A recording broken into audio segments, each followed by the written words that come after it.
এখন বাজে বিকেল 3:30। মেয়ে আমার দুপুরবেলা ভাতটা ঠিকভাবে খায় নাই, জ্বর, এখন নাকি লুচি খাবে।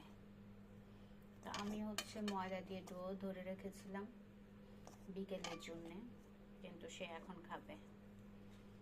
তো এখন করতে চলে আসছি। এই যে লুচি বেলা বেলি শুরু। আর ডোটা যদি একটু নরম হয় হাত দিয়েও করা যায়, তেল দিয়ে, তখন আর অন্য কিছু লাগে না। বাট আমার ডোটা একটু শক্ত, যার কারণে আমি এটা বেলে দিব।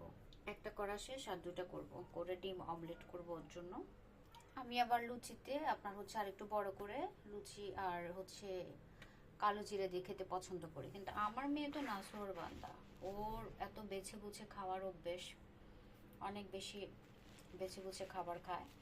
তো ওর এখানে কালো জিরা কোনোভাবে দেওয়া পসিবল না। আমাদের গুলোতে কালো জিরা দিব, আমার আর আমার ছেলের গুলোতে। ছোট কড়াইতে দিয়ে দিলাম। কড়াইয়ের অভাব নেই আমার বাসায়, কিন্তু নন স্টিকের হাঁড়ি পাতিল, আপনার ফ্রাই প্যান টাইপের ওগুলো ব্যবহার করা আমার হাজব্যান্ড একদমই পছন্দ করে না, কারণ ওগুলো ক্ষতিকর। যার কারণে কড়াইতে রান্না বান্না ভাজি আইটেমগুলো চলে, রান্না না এক্স্যাক্টলি ভাজি আইটেমগুলো চলে। ছোট ছোট থেকে অনেক বড়, বিশাল বড় কড়াইতে ধরেন কম হলেও আপনি আচার যদি বানাতে চান 20 কেজি 30 কেজি বানাতে পারবেন, ওই সাইজের আছে।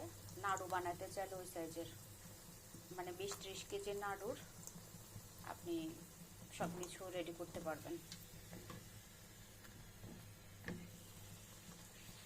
নাড়ুর ইনগ্রেডিয়েন্টসগুলো রেডি করতে পারবেন, এটাই বোঝাচ্ছি আর কি।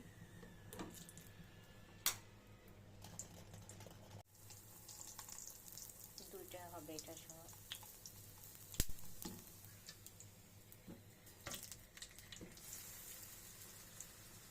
আমার লুচি আরো অনেক বেশি ফুলে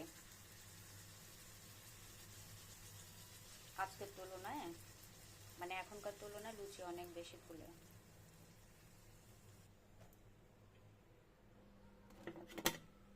আর একটা দিব।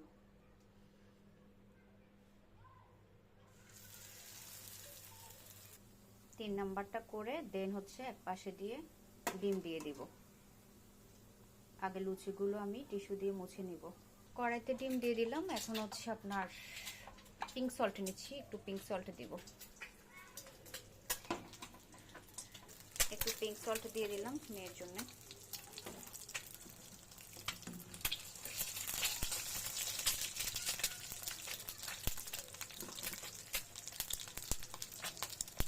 ডিমের কুসুম আবার কাঁচা থাকতে পারবে না, মিডিয়াম কাঁচা থাকলে সে খাবে না আমার মতো। পুরোটাই হয়ে যাবে। কুসুমটা একটু শক্ত হবে, তারপরে চুলো অফ করে দেবো। একটু হয়ে গেল মেয়ের লুচি আর ডিম। যদিও লুচিগুলো আমার মনের মতো হয় নাই, আজকে ওইভাবে ফুলে নাই, তাড়াহুড়ো করে করছি তো, মেয়ের ক্ষুধা লাগছে। যাই মেয়েকে দিয়ে আসি। হয়ে গেল।